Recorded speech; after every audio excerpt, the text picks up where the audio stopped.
She looked perfect, dress pressed, lipstick right, smile wide enough to fool everyone in that room, except herself. Natalie sat in the front pew, watching her sister become someone's wife, counting every couple around her like a punishment she kept giving herself. Her mother glanced over. That look, half love, half worry, Natalie knew it well. She mouthed a quiet prayer nobody heard. Lord, when is it my turn? But here's what nobody saw. After the ceremony, she caught her reflection in a hallway mirror, mascara slightly smudged, champagne glass in hand, and didn't recognize herself. Not her face, her life. She laughed loudest at the reception, then drove home alone. No music, no calls, just silence, a dark highway, and tears she'd been holding since the ceremony started. Natalie had built something real. Stable career, warm apartment, good church, real friends. On paper, she was thriving, but Sunday mornings wrecked her every single week.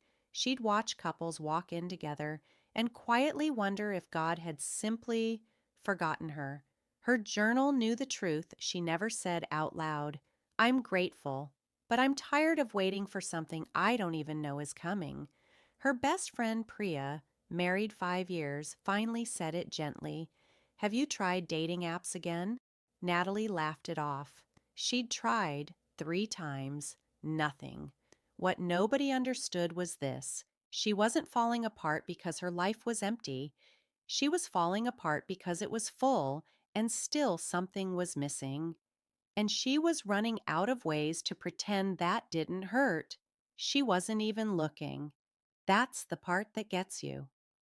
Natalie walked into that church fundraiser tired, distracted, already planning her exit, and then Derek smiled at her from across the room. Not a performance, not a line, just a real, unhurried smile that made her stomach do something it hadn't done in years. They talked for 2 hours without noticing the time.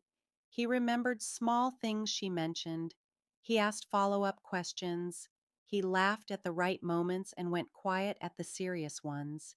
He felt safe, steady, like something she'd been describing in her journal without knowing if it actually existed. She drove home that night with her hands tight on the wheel, heart racing, almost afraid of how good it felt. For the first time in years, she felt genuinely hopeful. But here's the question nobody asks in that moment. What if the thing that finally feels like an answer is actually the beginning of the hardest lesson of your life? 6 weeks in, something shifted. Not dramatically. That's what made it so dangerous. Derek didn't disappear overnight. He faded. Paragraphs became one-word replies. Plans canceled the morning of. When Natalie asked if everything was okay, he said yes, then went quiet for 4 days. And every time he came back warm, she reset.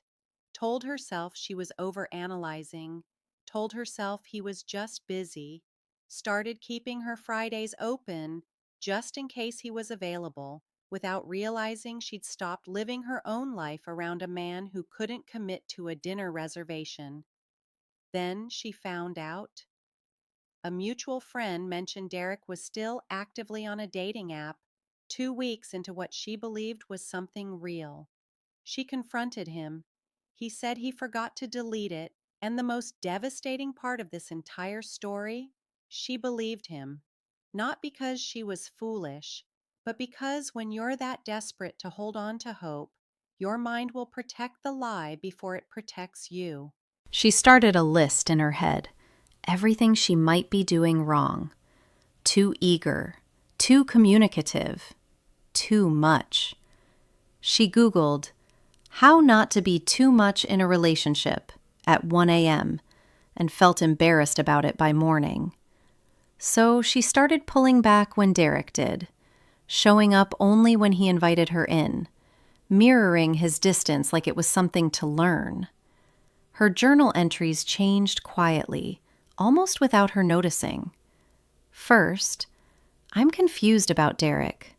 Then, I need to be less sensitive.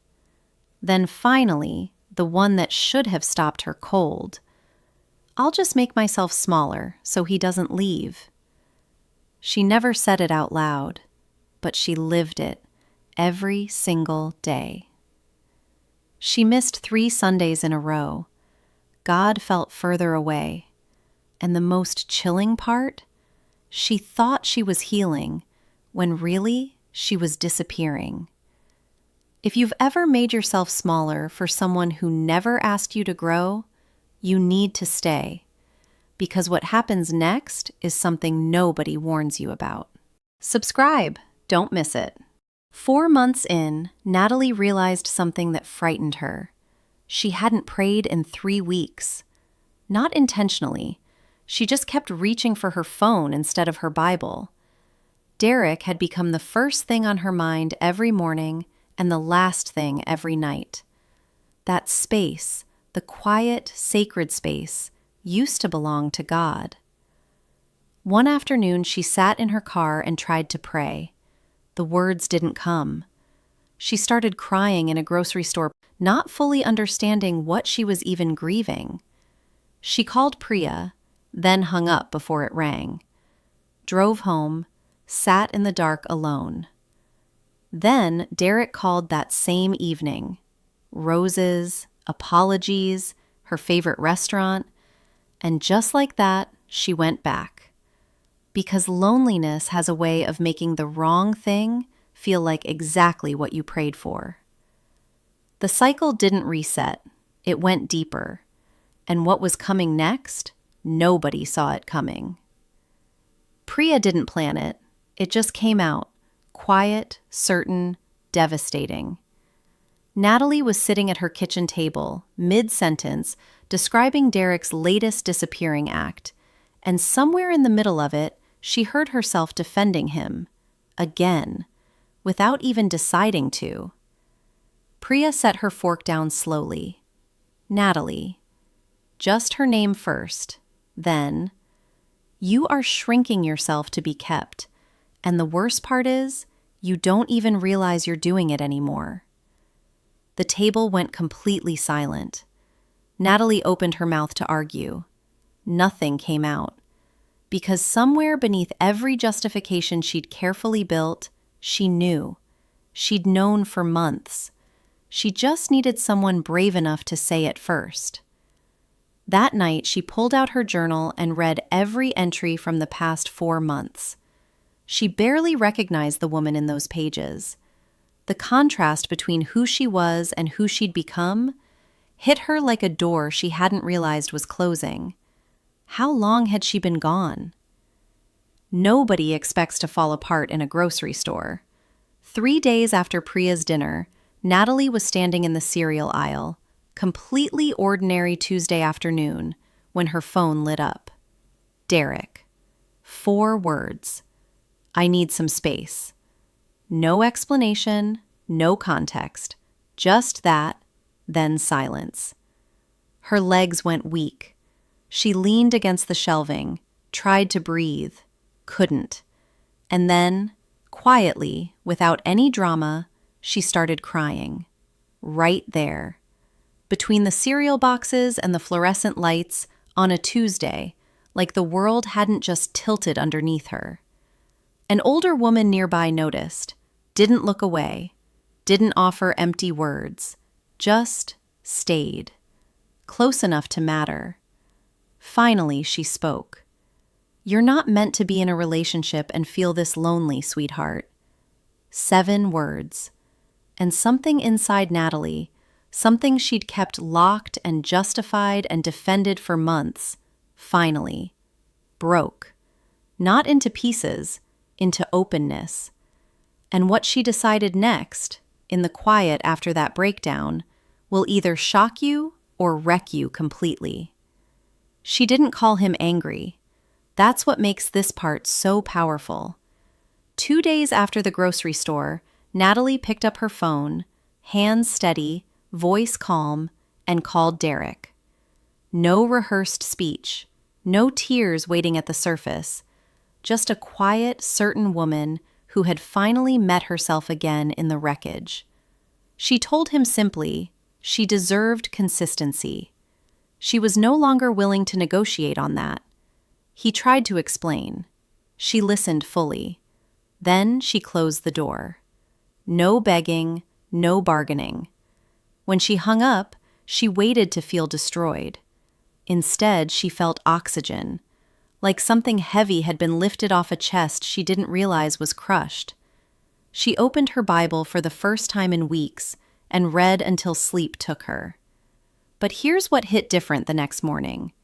She realized Derek wasn't entirely the villain. She had chosen to stay. She had chosen to shrink.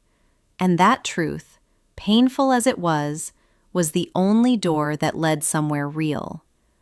The woman you're about to meet in the next chapter, she will wreck you and rebuild you at the same time. Subscribe. You cannot miss what's coming. Healing is not pretty. Nobody tells you that. Natalie started seeing a Christian counselor, and the sessions cracked her open in ways she never expected. Because it wasn't Derek they kept circling back to. It was her. A fear she had never once named out loud, that if she showed up fully, loud and opinionated and particular and strong, nobody would choose to stay. So she had been doing it preemptively, making herself easier to leave, leaving herself first before anyone else could. That revelation sat on her chest for days.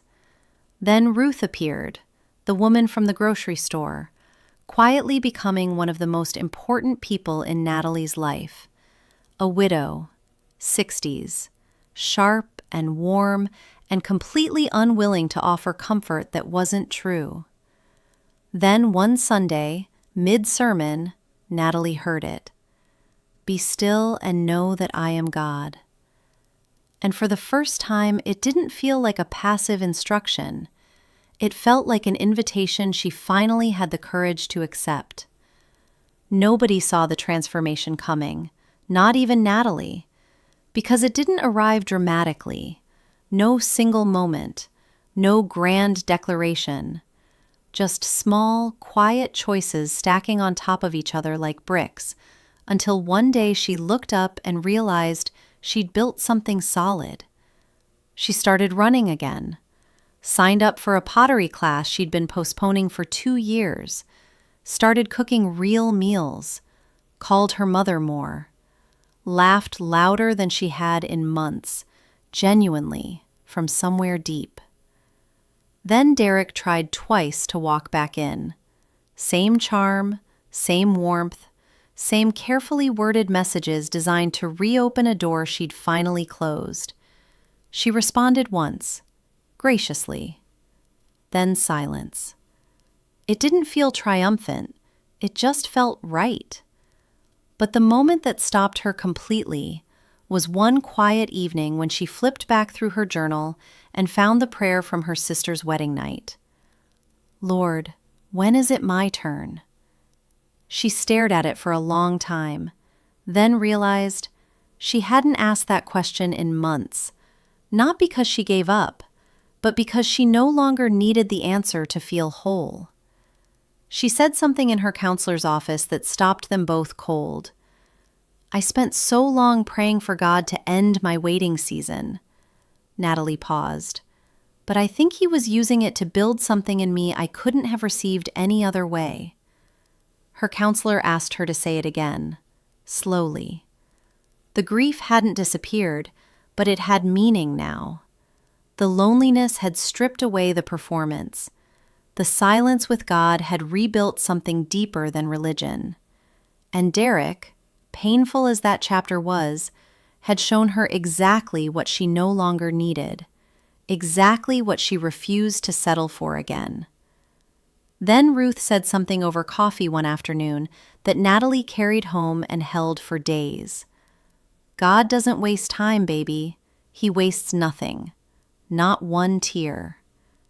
And here's what made that sentence land so hard. Natalie finally believed it. Not because life got easier, but because she had walked through the fire long enough to stop waiting for someone to rescue her from it. Something was coming.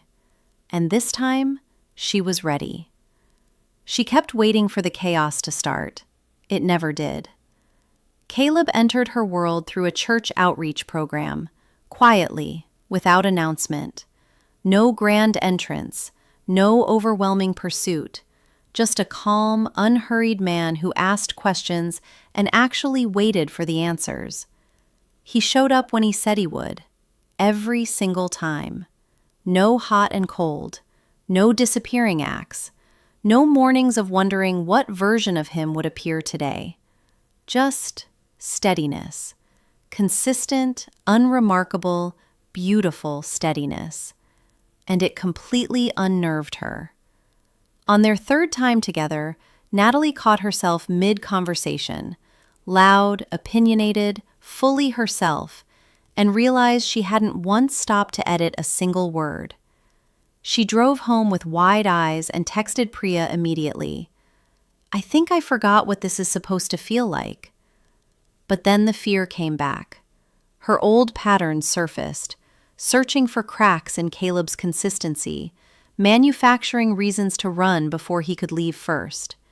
She was about to destroy the best thing that had ever been patient enough to find her. A full year after ending things with Derek, Natalie sat at her sister's first anniversary dinner. Same family, same table, completely different woman. Quieter in some ways, louder in others, more grounded, less controlled by questions she used to carry like dead weight everywhere she went. The fear that once ruled every room she entered, barely a whisper now. Caleb sat beside her, not as proof of anything, not as a trophy or a resolution, just a man she had chosen from a place of wholeness, and who had chosen her back the same way. Her mother watched them from across the table, not with worry this time, with pride. The ceremony wasn't the moment that stayed with her. It was the morning before. Natalie sat alone in a quiet hotel room, Bible open, hands still, heart full in a way she had no words for. No anxiety, no checklist, no desperate prayer begging God to finally show up. Just stillness. She found the verse she'd underlined years ago, back when waiting felt like punishment, back when silence felt like abandonment. Wait on the Lord, be of good courage, and he shall strengthen your heart. She read it 3 times, and finally understood it. Not as a command to stay passive, not as a reason to shrink, but as a promise from a God who had been building something in the dark that she could have never built for herself in the light. Ruth sat in the front row during the ceremony. Priya cried loudest in the room. And when it was over, Natalie opened her journal to the very last blank page. She wrote 4 words. He was worth waiting for. Closed it, set it down, and walked. Without fear, without desperation, without any version of the woman she used to be, toward the rest of her life. If this story moved something in you, share it with someone sitting in their own waiting season right now. And subscribe, because there are more stories like Natalie's waiting for you. Women who broke, rebuilt, and came out the other side with something real. You don't want to miss a single one.